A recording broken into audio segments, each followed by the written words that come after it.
ဆရာကျွန်တော်ဝေးကြမလို့ပဲဒါပေမဲ့ဝေးကြတဲ့ခါကျရင်မျက်နှာဘယ်လိုဖြစ်သွားမလဲဆရာ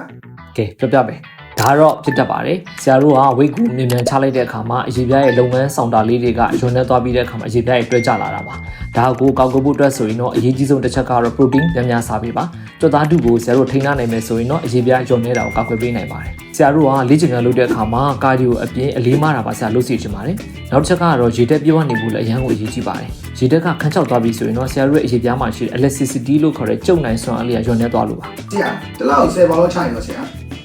ဒါကတော့အရန်ကိုများသွားပါပြီဆရာအနေနဲ့တော့ဖြစ်စီချင်တာတော့တစ်ပတ်ကိုတစ်ပေါင်းနဲ့နှစ်ပေါင်ထပ်ပို့ပြီးဆရာမချစေချင်ပါဘူးဝိတ်ကိုမြန်မြန်ချလိုက်တဲ့အခါမှာအရေပြားတွေတွဲချတတ်လို့ပါဒါတွေအပြင် retinol နဲ့ vitamin C ပါတဲ့ skin care တွေကိုသုံးမယ် collagen နဲ့ antioxidant တွေပါဝင်တဲ့အသီးနှံတွေကိုစားခြင်းအပြင်ဆရာတို့ရဲ့အရေပြားကတင်းရင်လှပနေမှာပါ ဟုတ်ကဲ့ဆရာအခုမှပဲစိတ်ရသွားတော့ကျေးဇူးပါဆရာ ကဲဒါဆိုရင်တော့စနစ်တကျဝေးချပြီးတော့လှပစီခြင်းနဲ့ဆိုရင်တော့ဆရာရဲ့ဗီဒီယိုကိုလည်း follow လုပ်ဖို့မမေ့လိုက်ပါနဲ့နောက်ဗီဒီယိုမှာပြန်လို့တွေ့ဆုံပါအောင်မယ်ကျွန်တော်ကတော့ဒေါက်တာနိုင်ပါ